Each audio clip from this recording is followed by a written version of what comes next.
Yeah, no, I needed to be off. No.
Hey guys, Yo, what's up?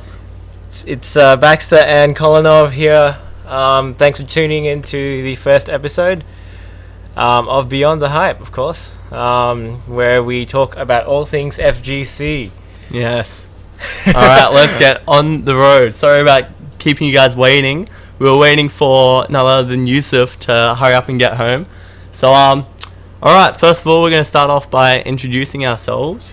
I am Baxter. I am generally a classified as a Marvel player. I am from Queensland, and at the last major OHN, I got 5th, and I had my first interstate money match against a well-known player known as Toxie, and I won 10-7. So yeah, that's who I am, and I'm learning KOF because I'm really bad at 2D fighters, because Marvel was pretty much my first fighting game ever. His claim to fame, I guess, with the hyped money match against Toxie.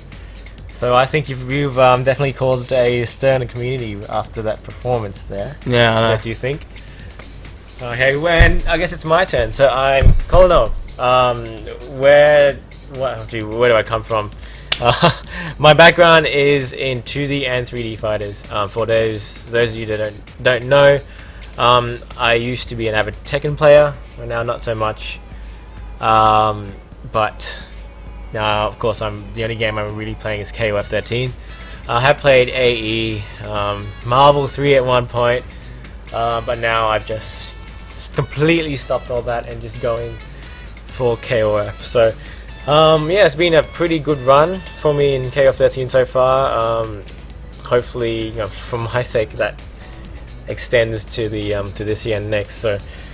So yeah, that's enough about us. Once again, this show is going to be, of course, the first episode. We're going to have. It's not really structured. We're just going to have a few. We're just going to make it up as we go. But, yeah, but pretty much what it's going to include is, first off, we're going to have mainly our introduction, who we play in each of our fighting games, and what we plan to achieve with each of our games that we specialize in. Later on, we'll have some tier lists with both of the games called Marvel and KOF. And then we'll be talking about, we might get onto matchups and stuff like that.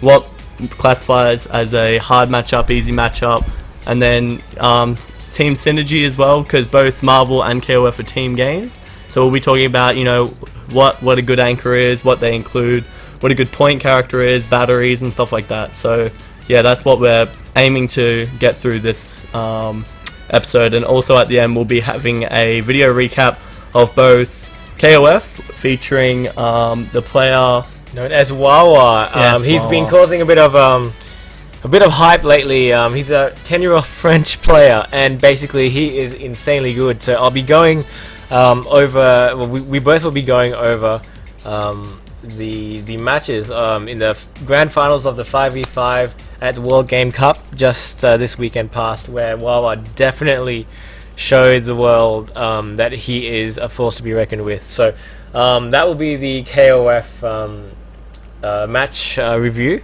later on, and we will also be doing some a quick recap of the recent events of OHN, yeah, of course, and WCG, which was last week. So alright, so let's get it on the road. In my games, Marvel and KOF, in Marvel I play a team of, this is my main team, which is Magneto on point, Spencer second, and Doctor Doom third. The team synergy is ridiculous. If I get one touch, doesn't matter if it's a throw, low light, overhead, anything, it is going to kill you, because Magneto can take you from anywhere on the screen to the corner. DHC usually builds 2 meters, can DHC straight into Spencer. Spencer, after his super, gets the wall bounce in another 80k, and then you're pretty much dead. Like, all my combos pretty much do 1.05 mil to 1.25 mil. And it's an 80k that really makes up for a lot of his damage, isn't it? It's really, it kind of makes up for, well, I mean, I don't really play Spencer, but I'm guessing if it didn't have the 80k, it would make a big difference in his combo. If Spencer did not have the 80k, it wouldn't make Spencer a bad character, but he wouldn't be top 10 material. He would be maybe just outside of top 15 in my opinion, because the thing about Spencer's DHC potential is any character on point that has a really easy time opening the other person up but does not use the wall bounce in their combo has great synergy with Spencer. So after you DHC into Spencer, after the bionic maneuvers or bionic arm, you can do the wall bounce and then another 80k, and then that's usually a dead character. Yeah, so definitely I guess I kind of know why you've chosen, Doom missiles as your Doom missiles as well. So for the assists, I have Magneto assist is disruptor assist. So the beam assist. With Spencer, I have the diagonal zip assist. So it pulls them back down and it causes them standing. So that is excellent for not just combo potential, but incoming mix-ups. Whereas like one of my incoming mix-ups, the general ones I use is it's better mid-screen because you can cross under the opponent. So what I do is I call Spencer and I dash under the opponent really late, and it's either cross up or non-cross up based on the timing. So that's like a really strong assist of Spencer. And then with Doom, I have the missiles assist because missiles is, in my opinion, the best assist for Doom because it has lockdown, it combo potential, it just does everything pretty much. So yeah, that's why I use those characters, and that's why I use the assists that I do. So I mean, I guess we'll talk a bit about this week in the FGC. Well, rather, we'll go back a bit and we'll talk about OHN. So 2 weeks ago in the FGC. So definitely, I have to say before we talk about this, shout outs to the organizers. It was, as usual, that's been expected from every OHN. It's been run extremely well. The venue was actually, it's been a couple of years now and it still holds up really well in my opinion. So shout outs to, if I miss anyone, I'm sorry, Ziggy, Fab, Yusuf, I know you're watching, Yang, Henry, Spencer, Good Part, John T, and JB for holding it down on the stream as well. So again, thank you so much for essentially putting us on the map again. I think OHN this year was especially awesome for me because last year on the Friday night I wasn't allowed into the venue because I wasn't 18 years of age. Can you believe this guy wasn't 18 last OHN, and yet this OHN he has caused such a stir in the FGC. So that's that's a hell of a lot to say for a whole year in the fighting game community. So and that's one of the actual reasons why I really want to do this type of show, is because last year at OHN I was an absolute scrub. Like I was playing Taskmaster and I was just mashing back heavy, hoping for options like throw or combo, right? And then if I get the combo, DHC and dispenser, you're dead. Or if I like get the throw, then I don't really care. I'll just mash back heavy again when you get up. So it's pretty much that, right? So even after that happens, like 1 year later down the track, my community here in Queensland is really strong, and we have been able to level myself up to a level now which is on par with the other top players in Australia, like Toxie, Arnold, Ant-Man, if you like, Tom, Tyrone, other big names like that. So that's something that I'm really happy for, to have this kind of scene in Queensland, and that's why I want to create a show like this that will help out people in the FGC at becoming better like myself over the course of a year, and might even be able to win tournaments. So yeah, that's one of the really good things. So yeah, that's exactly why we create these type of things. And of course, again, especially for myself and Baxter, promoting not just Marvel, a game that essentially everyone plays, but also KOF, because personally I've had a lot of interest from a lot of the not just newer players but returning players that didn't quite play a lot of 13, that played the older KOFs. They have come to me and said, hey, I really want to pick up the game, where do I start? Well, that kind of got me thinking, even though 13 isn't the game where you can find the most information online, there is information out there if you know where to look. But I thought, especially for for us Aussie guys, why not start a show where we can just kind of like a live forum, if you want. So and that's where the idea began, and here we are now with the first episode. So again, going back to OHN, no surprise there again. It was a great event. But how did you feel about the overall vibe of it, Baxter? Did you feel it was up to the hype that everyone made it out to be? Well, OHN was pretty sick again this year. So it's my third major actually. So OHN last year was my first, then Button Smash at the end of last year was my second, and then OHN this year was my third major. And this major was by far the best. Like, the overall hype that the crowd, off-puts, I guess, is just amazing. Like, the feeling of being up on stage in front of everyone playing, and especially me, because I had the money match, right? So it was the main event, right, and everyone was watching. So I knew that if I stuffed up one bit, all the Queensland boys would be yelling at me, blah blah blah blah. Like, why would you do that? I don't care. I'm up there. I'm gonna play my best, and I wanted to make people get pretty hyped. So I hope I did that, and I came out on top. And just the feeling of winning in front of everyone is like the best feeling I've ever had. Like, it's amazing. So yeah. It's kind of hard to get used to. I mean, I know you have had prior experience with going to at least a couple of majors, but for a lot of the newer players out there, they get stage fright. With the cameras in your face, you've got people everywhere. You've got organizers screaming in your ear. I mean, how do you deal with that? I guess the way you have to deal with it, and I still have tournament nerves now because I've only been 3, but one of the main things that really helps you through it is just like when you sit down at the chair, just calm down and just think about it. Like, there's no difference between you sitting down on a stream setup on the main stage than there is sitting at home playing with one of your mates and playing casuals. Like, there is no difference. Like, sitting there playing with Toxie, I did not think about I'm on main stage. I had to take that away from me because otherwise I would have started dropping stuff and stuff like that. So you just have to kind of mellow it down and just think about the game rather than thinking about where you are playing the game. And I think that's one of the things that really makes you get better in those types of situations. Yeah, I definitely have to agree. You kind of have to put the bigger picture aside and just focus on the match at hand. That's how I deal with nerves as well. And I guess it's worked for me so far. But again, OHN wrap up. Good to see everyone every year, pretty much at least once a year. Shout outs to the sponsors as well. I think it was Avon Media, Madman. Who was it? Let's just say a lot. A lot. Razor. I think Seagull was in there as well. So sorry to anyone I've missed.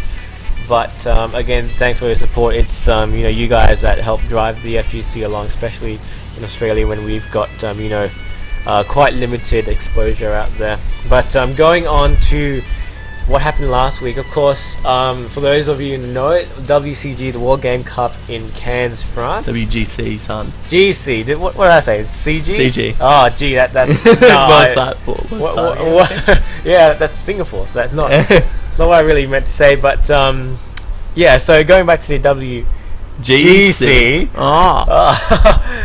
we had I think we had over 10 games, didn't we? We had even Guilty Gear. We had heaps. Yeah, Fire second DOA. So I mean, it was a really, really big showing in France. So focusing on, I guess, Marvel and KOF. We had Dominion take out Marvel, of course, with his day one ultimate team of Joe Strange Morrigan, and I think he was the first person to really use Morrigan. Other than Ashire's own Arnold, he was definitely the day one Morrigan player. But the big name in America that was using Morrigan was definitely Dominion. I remember in the early days of Ultimate when I saw Noah Brown playing him, and he snapped Morrigan in and X-Facted Morrigan. Now, those of you who played Vanilla Marvel know how crap she was in that game, and I was thinking, my god, why would you snap in a crap character and kill her? And then it was actually one of the I think not big twos, but it was one of the spooky streams where Noel came on the mic and said, "Nah, trust me, you get rid of the problem. You get rid of the problem, right? You get rid of the problem." And from then on, when he didn't snap Morrigan in, he would actually lose every match. I do remember that, and I thought, oh my god, Morrigan is seriously legit in this game. So good to see he's holding it down with his day one team all the way up till over a year later, and winning international major with that. So again, good stuff to Dominion. coming second was White Black. Now, I think he's a pretty good Virgil player, especially because he's not fraud X Factor 3 Virgil. He plays Virgil on point, doesn't he? He plays Virgil, Taskmaster, Wesker. Yeah. Although I don't like that team at all, though. Like, I can having see why Wesker last rather than Virgil, it's like, you get screwed what by are you doing? Morrigan-based teams. I guess Morrigan Missiles will screw that team hard. Like, if you kill Virgil, it's game over. That's it. Like, that team versus a Morrigan with anyone, just as soon as Virgil dies, game over. That's true. But I mean, he did really well to come second. I liked it. You know, his round trip mix-ups. Of course, he's very, very clean, very exact with the cross-up, double cross-ups, or stuff like that. So again, good stuff to White Black. I mean, we had how many entrants? They had a lot of entrants from Marvel, a hell of a lot. I think more than 100. Yeah, well, I wouldn't be surprised. It went for quite a long time. But yeah, again, USA takes it. So perhaps the rest of the world kind of has to play catch up. Step it up. Yeah. But not only was Marvel played, we had KOF as well. That was so hype. Like, Mad KOF obviously decimating everyone. Just like in the grand finals against Taquito. Yeah. Even though Taquito is an excellent player in KOF, Mad KOF definitely showing the superiority of his gameplay and just absolutely wiping him. I mean, you had a lot of big names there. I mean, I'm not too sure if you guys that do play KOF do actually know the European players, but some of them, like Fox, I think he's probably number one in France at the moment. Quongster is really good as well. Wawa. Now that the secret, the golden child has the 10-year-old Baxter. Oh my god, he's ridiculous. Quongster, Tupac. I know, not actual Tupac. The player named Tupac. All right, Tupac is actually good. He has actually been playing since I first started playing, which is about 12, 13 years ago. Competitively, that is. Salim. And Man from Belgium as well. They've been playing since my time as well. So. No, of course, Mad KOF, Taquito. You know. Oh, for sure. Yeah. How could we not talk about Mad KOF, Taquito? So, the thing that I really like about Mad KOF is he can play, I think, probably 20, 25 characters in KOF to a really, really high standard. Like, it is ridiculous how good he is at KOF. Like, because he is the Evo champion, definitely showing how strong he is by winning the tournament, and in a very decimating fashion as well, making Taquito look like a scrub. 3-0 Taquito. Yeah. But I mean, Taquito is actually, a lot of people give him flack. I don't know why, in the KOF scene in Japan, by saying he's not very good, but no, he is excellent at the game. He beat Gosho. I think he destroyed Gosho, who is one of the OG Tokyo players as well. He beat Gosho in a set. It was pretty convincing. It was really, really convincing. So, because I mean, Taquito can do it. Of course, he's really good. But of course, Mad KOF is just a robot, and no one can beat him. Nah, I'm not Mad Colonov. I don't deserve to have that title next to my name. He's not Mad KOF until he beats Xian at Southeast Asia Major in June, and we will be attending that. So I would love to see that Xian versus Colin. That would be such a hype set, and then hopefully I get to verse Xian in Marvel as well. That would be really hype as well. Yeah, and hopefully it'll be streamed as well. But I mean, I'm looking forward. We'll talk a bit more about that in a bit, but I can't say right now. I'm looking forward to going to Singapore for the major, because that